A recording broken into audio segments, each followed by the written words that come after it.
All right, friends, I thought I would do a quick video, or at least try to do a quick video on managing volunteers and what that would look like. We're going to look at communications, how to manage those volunteers. We'll use Amy Ramaska's team and just how they would work through that.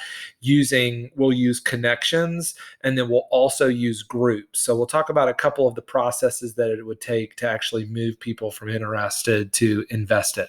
So what you're looking at right now is a rock interest form.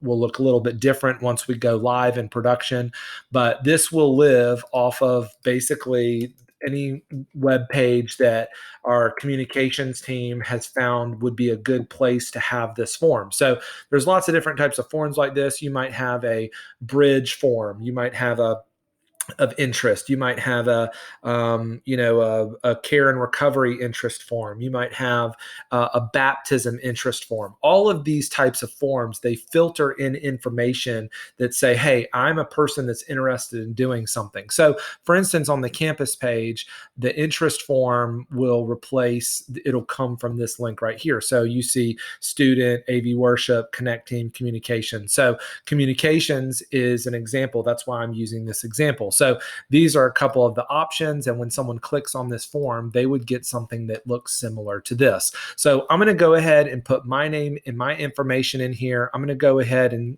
mention that I am interested in photography. I would love to talk more about this with you. Okay, so I'm going to go ahead and click submit.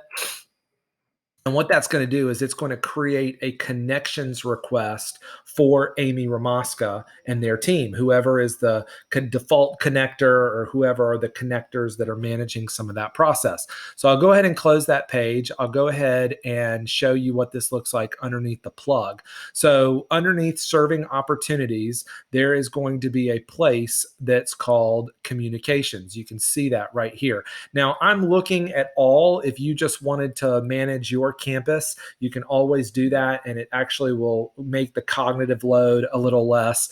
You can always do my request too, and so you can see in Anderson for that I have people that I'm connected to, trying to get them connected to ministry. There's nothing available. Okay, so if we were to go to all, for instance, and we were to hit my request, you'd see I've got a couple things going on there. So you always want to basically evaluate this section, and I'm just going to do all requests right now just so that you can see. The colors do represent different bits of information. So if it's blue, it's assigned to you.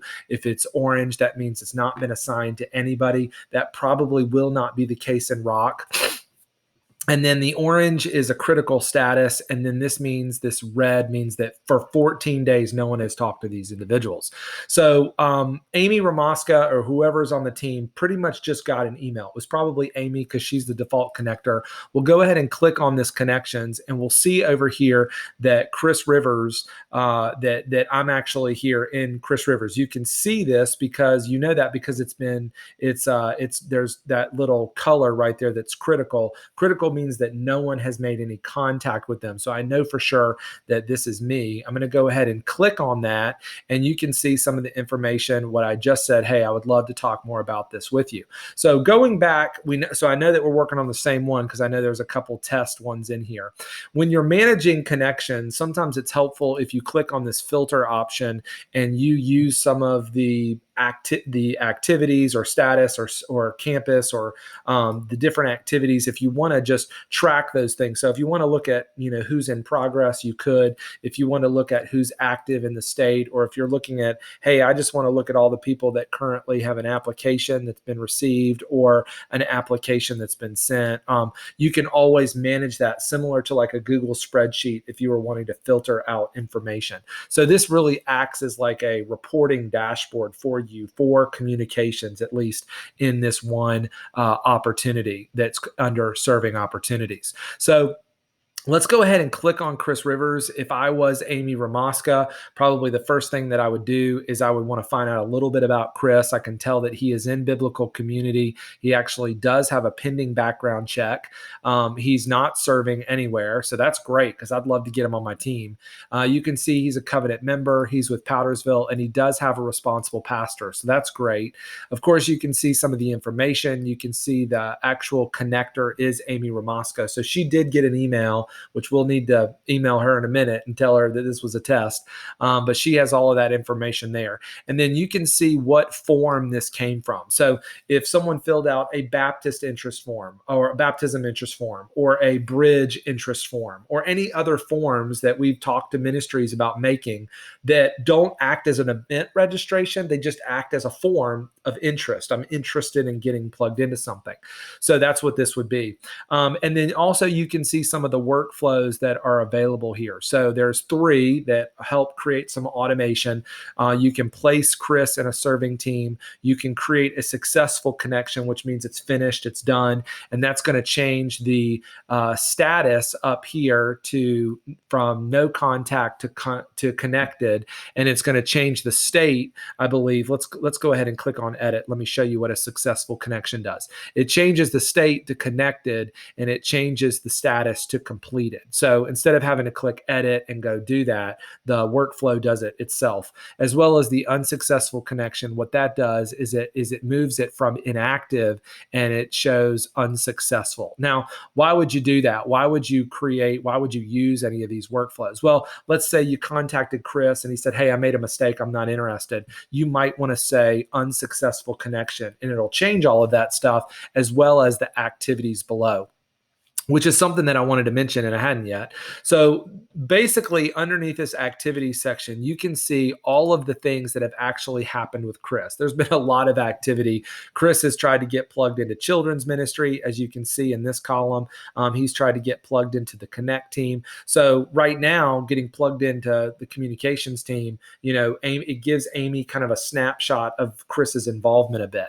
Of course, you can always click on the profile and go to Chris's record to see some other things. If you do that, you'll also notice that there are other connection requests that he has. So if you scroll down a little bit further, you can see tons of other things that he's been trying to get plugged into and where he is in the process. Okay, so let's go back over here because I've talked to Chris. He's interested. We don't have any applications that he needs to take. We don't have any other things. We just want to meet. So let's just say Amy meets with Chris this next weekend on a Saturday or at a service, or maybe she's like, hey, share with me your Instagram feed. I'd love to see some of your pictures. She can add some of that stuff into activities. She can come down here and make notes. She can leave a note. She can, tell us if there's an in-person conversation, and you can just leave as much information in here to help create kind of a breadcrumb of information for other teams to know what's going on. Let's say you had that conversation and we added that'll update in their record, and then maybe you're ready to place them into a team. So in this case, because this is really easy, we're not doing a background check, we're not doing anything else that maybe some of our other connections have where you might see other workflows. We're just going to go place Chris in a team. The way that we would do that is we would go click on the teams that are available. This all serving teams is where you would find these. Communications actually lives under specialized teams under the communication team. When I click photography, what that does is it automatically places Chris in that team. Now, it doesn't take me out of this connection. It still leaves me in here. So if you did want to create some sort of off-ramp or on-ramp or some sort of other process and you want to leave Chris into Connect Communications, this would be great. So he's in that team, but maybe you want to follow up with him in the next month just to see how things are going. So what Amy could simply do is click edit, hit future follow-up, choose a month down the road, and then she could basically put this as completed. She could make it future follow-up, and then maybe make a note here.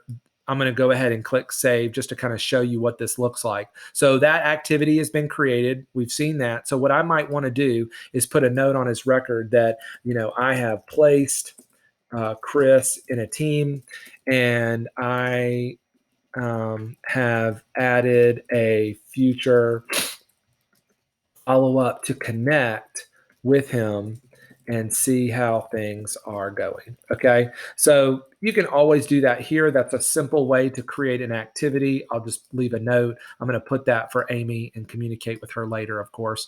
But now you'll be able to see that note so that when you do get reminded because you created that future follow up, you'll be emailed on that day to follow up with Chris. So that's one way that you could continue to create the conversation. You can still leave him in here into connections and continue to create notes and activities to help you learn how to shepherd and disciple and care and really lead people as they're working through more of your process. We'll go over here to the team section. We'll go to specialize because that's the team where we'll be able to find Chris. We're going to click on communications and go to photography. And this is where you would be able to see that Chris is a team member in this area. So if Amy needed to work with this individual, she needed to, eventually there might be hundreds of people in here, 50 people, 20 people, whatever the case may be. She might want to communicate with him. If she did, she could simply click this box, hit this button. She could always add a note to his record. And when she does, let's say, let's just put a note here that Chris is great with inside shots. I don't know. I'm just writing notes here. But if I go ahead and add that note only stays on the group level. So if just knowing that it doesn't go to connections anywhere, it just lives in here in a group. So if you wanted to create notes, if you wanted to keep records with team members, you can always communicate to everybody here, so forth. There's a filter option that is similar to the other filter options that you've seen and so forth. If we also wanted to take attendance, this actually group does not take attendance. We need to make sure that is there. And I'll go do that. I'm just realizing that right now. But let me give you an example of what this looks like. This is the Anderson men's roundtable team. And if they were to have met anytime, they don't have attendance there either. So this is great. I'm going to be able to show this. So let me show you real quickly what this looks like for maybe another team, and then I'll go make sure that those changes have been made. Okay. So I'm going to go take you to like a connect team, like guest services. You'll notice that there is a checkbox here. If you ever click that checkbox, that is how you would be able to manually take attendance for, this individual. So let's pretend we were at photography at the connections. If let's say last Sunday, Chris served at the Pelham campus and took attendance, you could simply come down here and click Chris's name and click save. And then that will mark attendance on his record, which would also show up on his person profile. So when we take reports, when we do anything like that, you'd be able to see all of that information. So that's really quickly how you could manage that. You've seen the interest form. You see how that's kind of curated the interest. And then we're in connections. We're getting them kind of plugged into ministry. And then we've now got them in a group where we're doing some work. We're communicating with them. We're taking notes. We're taking attendance. And we're just keeping track of them there. Now, you can always keep them too in connections too. If you want to do follow-up processes, maybe you want to do leader development, and you want to continue to use that as a way to be reminded using that future follow-up. So hopefully that video helps. I know I mentioned in the beginning this would be short. It's not, but if you have any other questions, shoot us an email or shoot me an email at crivers@gracechurchsc.org, or just let us know, fill out a rock request, and we'll be happy to help you. So hope you have a great day. Let us know if you have any questions. Okay, bye.